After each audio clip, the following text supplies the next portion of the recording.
Shalom, kebenaran hari ini, tanggal 11 September 2022, bertema makna setiap kejadian hidup.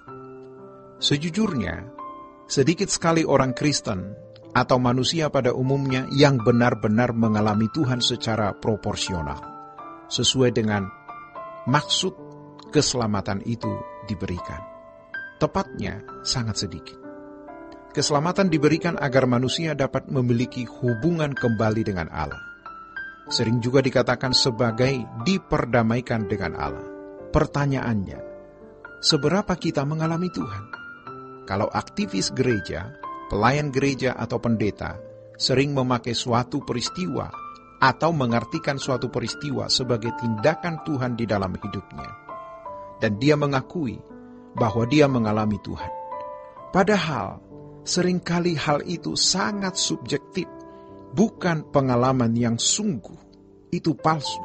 Memang bebas dan sah saja orang mau memaknai terhadap suatu peristiwa atau kejadian yang dialami sebagai tindakan Tuhan atau bentuk pergaulan dengan Allah.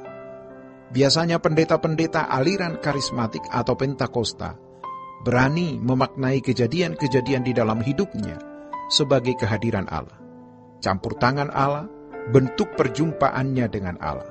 Tetapi pendeta-pendeta dari aliran non-karismatik biasanya menjauhi hal-hal yang bersifat subjektif. Memang, dalam semua kejadian Allah campur tangan.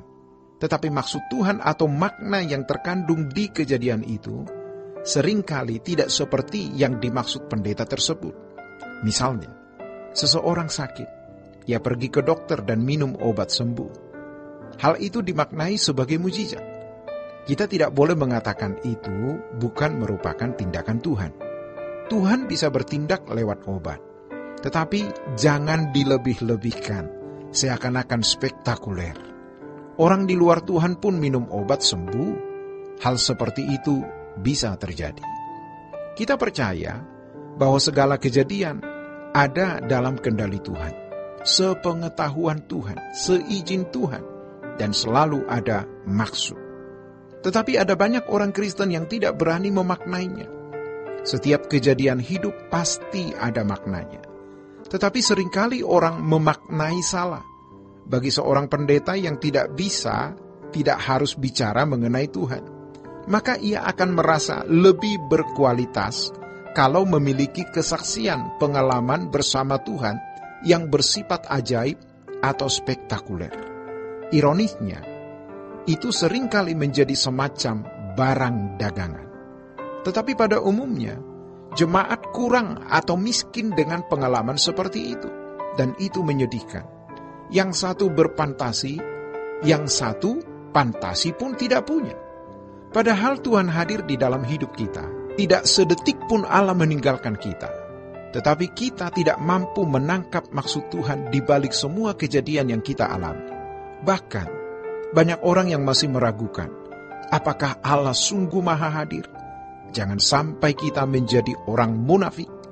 Kita punya unsur kemunafikan, karena dibesarkan dalam lingkungan masyarakat yang biasa berdiplomasi.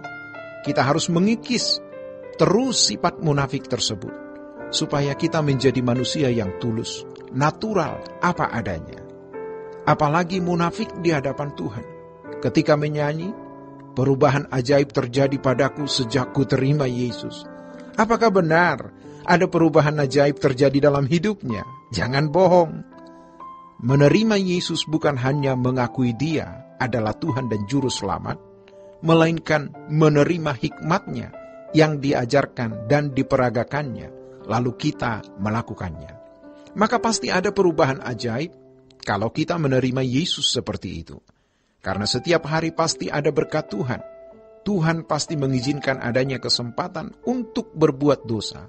Tetapi kiranya kesempatan itu tidak kita gunakan sehingga Tuhan disenangkan.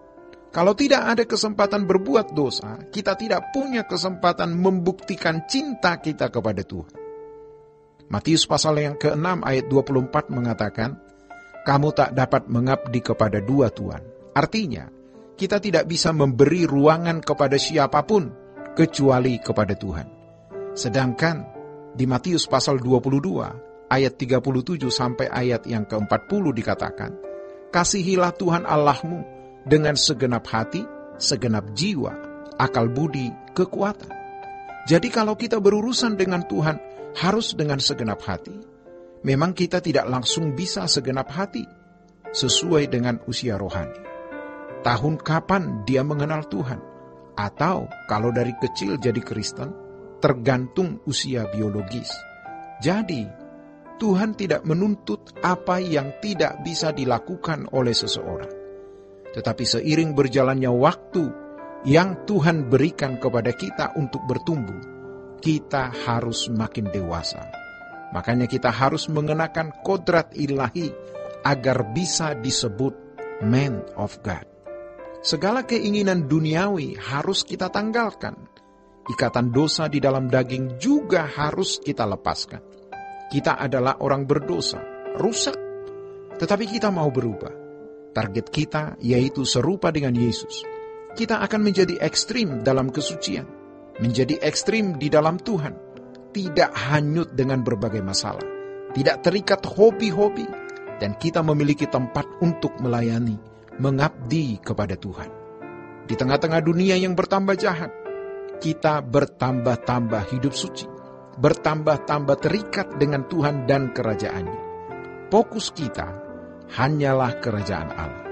Kehidupan seperti ini adalah kehidupan yang akan menarik anggota keluarga kita untuk datang kepada Tuhan, sehingga mereka pun juga diselamatkan. Maka, maknai setiap peristiwa yang terjadi dalam hidup kita. Demikianlah kebenaran hari ini. Tuhan memberkati. Sola Gracia.